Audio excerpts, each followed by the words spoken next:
Eduardo, eu acho que a gente não pode dizer, a gente toma sempre o cuidado de não dizer o nome das pessoas que a gente conversa, mas ontem a gente pode dizer que tivemos três grandes reuniões, passamos basicamente a tarde inteira no Departamento de Estado dos Estados Unidos. Foram pelo menos 4 ou 5 horas aí. 4 ou 5 horas. No total. Sim. Na verdade, nós tivemos até mais, porque a gente teve uma reunião 11h30. E emendou no jantar. Exato. E depois um jantar com as pessoas da Casa Branca. Você botou até a foto com a Kari Lake? A Kari Lake não tem problema colocar foto, porque ela tem um perfil político, ela é uma pessoa que certamente não se incomoda com esse tipo de exposição e sempre foi uma aliada. A Kari Lake, ela tem alguns vídeos que já viralizaram no Brasil, fazendo uma lacrada em cima ali de uma grande televisão americana, quando ela tá tirando o leite da vaca. Anteriormente também ela tem um discurso numa conferência de imprensa, numa coletiva de imprensa, em que ela finaliza defendendo a liberdade de expressão e fala que o próprio jornalista que está criticando ela, né, seria beneficiado do que ela está fazendo. Então, uma pessoa sensacional. É uma pena que ela não tenha sido eleita governadora do estado do Arizona. Não foi eleita, não. Roubaram, igual roubaram a dela foi roubadaço. Roubaram igual teu pai. É uma pessoa... E aí esse que é um dos pontos. Dela foi roubadaço na cara de pau. Cara. Esse que é um dos pontos aqui. Esses caras... Por exemplo, que tem a ver com a nossa reunião, né? Nós tivemos primeiro uma reunião com uma pessoa de altíssimo escalão do Departamento de Estado, depois uma segunda reunião onde estiveram 8 pessoas... Essa foi impressionante. Eu achava que ia ser com 2 ou 3. Exato. Vieram 8. O que isso significa, gente?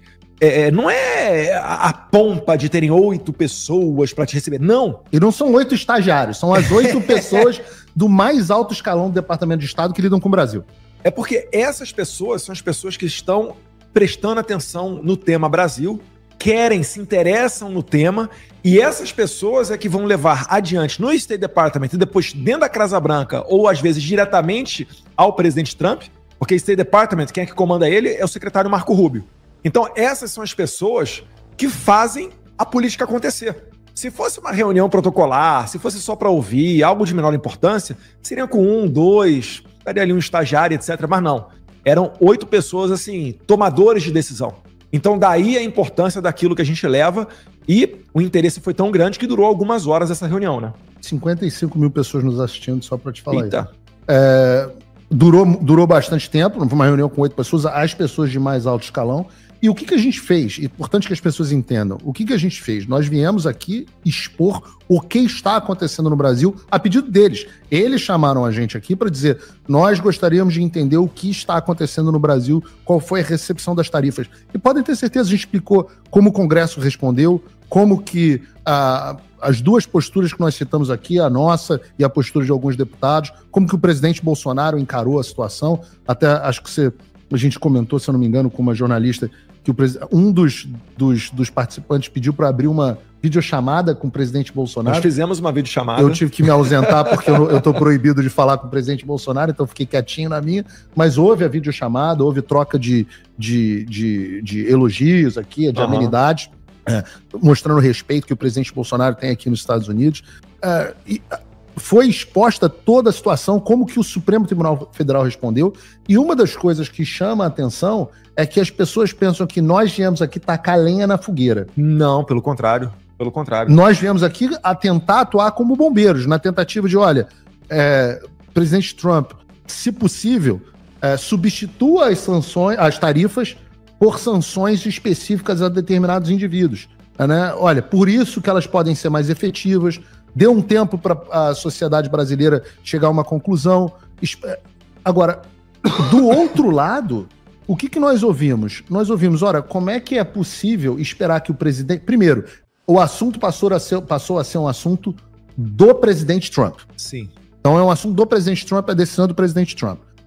Como que é possível? Se fosse secundário, ele delegaria para algum dos seus assessores. Eu achava que no começo, não por ser secundário, mas eu achava que pela quantidade de demandas mundiais e geopolíticas que o Trump está abordando diretamente, que ele fosse delegar os assuntos da América Latina ao Marco Rubio, 100%.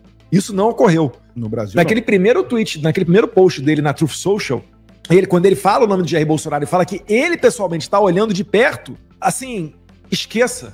Tudo passará pelo Trump. Então é necessário entender como é que funciona a cabeça do Trump. E isso é um ponto importante porque foi unânime. Isso é importante que vocês saibam no Brasil.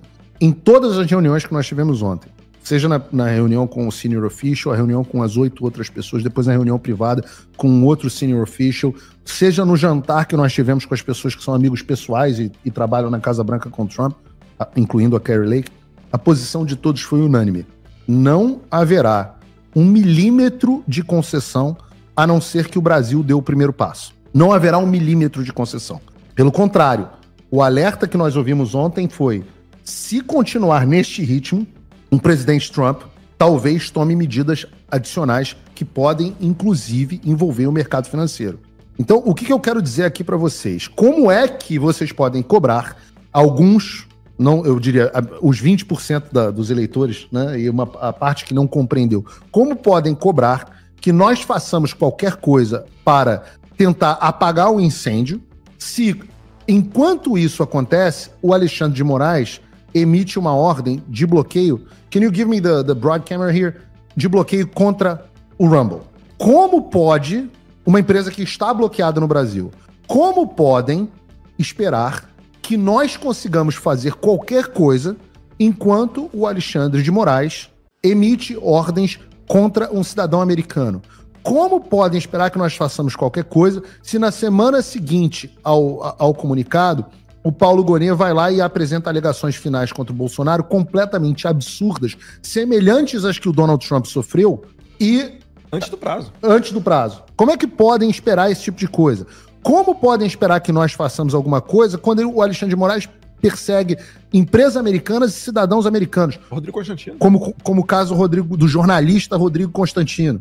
Como podem esperar que nós façamos alguma coisa quando o ministro Barroso, o presidente da Suprema Corte do Brasil, emite uma carta chamando o presidente Trump de burro, ou seja, mal informado, que não sabe o que está acontecendo, uma incompreensão da realidade, ou seja, chamou de burro, e o Donald Trump é tudo menos burro, e ao mesmo tempo diz que salvou a democracia quando o Donald Trump passou. Esses caras são muito... É a mesma narrativa da esquerda. É a mesma que ele sofreu. Coisa que eu queria seria fazer um comentário desse. É isso. Eu falo, presidente Barroso, pelo amor de Deus, em que planeta o senhor está? O Donald Trump passou 4 anos ouvindo a ideia de que ele era uma ameaça de democracia, que o 6 de janeiro que aconteceu aqui foi uma tentativa de golpe. Tudo isso que os senhores estão copiando e colando dentro da Suprema Corte brasileira veio daqui, o Trump sofreu na pele. Essas pessoas, 8 political appointees, né, nomeados políticos do Departamento de Estado, foram vítimas dessa narrativa. Então você quer impor a narrativa da qual essas pessoas foram vítimas como argumento em seu favor. Ora, se alguém está sendo burro aqui, não é o presidente Trump, porque essa estratégia é uma estratégia louca.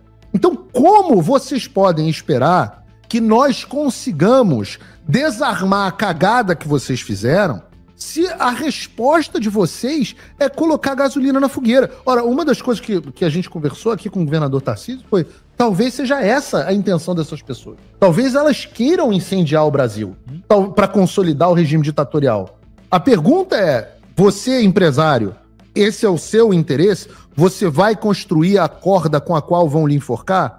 Nem falava. Vou comprar da burguesia a corda para enforcá-los. Exato. A burguesia vai produzir a corda com a qual vão enforcá-los. Uma nova Cuba aí, né? Cuba é a maior fazenda de escravos do mundo. As pessoas não podem sair dali, tem que trabalhar para sustentar um regime falido, que insiste em ficar comprando briga, né, com os Estados Unidos, e querem exportar esse regime para o Brasil, transformando o Brasil numa nova Venezuela. É claro que não vai dar certo. Isso não dará certo, né? E graças a Deus a gente tem a atenção do Trump. E antes que comecem a reforçar a narrativa de que o Bolsonaro é o culpado, que o Trump botou tarifa para proteger Bolsonaro. Não, Bolsonaro está se colocando acima dos interesses do Brasil. Meus caros, tá aí o diretor-geral da OTAN, o secretário-geral da OTAN, falando que aqueles países que continuarem comprando produtos russos e por vezes até revendendo eles a um preço barato, esses países poderão sofrer tarifas não de 50%, mas de 100%. Então repare que o problema não é Bolsonaro. As tarifas já são algo que estão a caminho. Talvez, com certeza, majoraram para 50%, pela lawfare que fazem contra Bolsonaro. E o Trump tem muita empatia por isso e não quer que o Brasil tenha mais uma eleição no estilo Venezuela, onde a oposição seja proibida de participar do pleito. Porque na Venezuela, Maria Corina Machado tomou 15 anos de inelegibilidade e ela conseguiu colocar o Domingos Gonzalez. Só que ainda assim o Gonzalez, né, no Brasil, estão deixando a Maria Corina Machado inelegível e o Gonzalez também. Porque se você for pegar o meu caso, eu estou em possibilidade de retornar ao Brasil. Ainda que o presidente Bolsonaro possa optar para que eu siga adiante, né, onde ele fique inelegível, mas eu o represente numa eleição, isso daí também acabou, né, que o Moraes está de olho nisso e quer me matar politicamente. Então, o Trump não vai permitir que durante os 4 anos da sua presidência se consolide uma nova Venezuela na América Latina. Não, ele não vai fazer isso. É por isso que ele está atuando antes do regime se fechar a esse ponto. O Brasil está, nos próximos meses, fadado a decidir entre o mundo livre e se tornar uma nova Venezuela. Isso não é mais papo, né? Alô, prezado Ícaro, como é que é o nome dele, o influencer lá, o Ícaro... Agora? Ficava falando, não, esse negócio é de bolsonarista, Paulo Guedes falou que em 1 ano Argentina, 2 anos vira Venezuela, etc, etc. Parabéns. Você está chegando, né? Você está colocando aí a questão toda numa equação econômica, ignorando o lado político da coisa. E isso daí vai dar problema. Falei no discurso no passado, né? Vai dar M. Por quê? Porque o Trump não vai permitir que isso aconteça. E graças a Deus a gente tem um Trump na presidência. Haverá mortos e feridos? Sim, são sacrifícios. Eu já estou sentindo na pele, eu não posso ver meu pai. Quem é que me garante que meu pai não vai morrer e eu não vou encontrá-lo?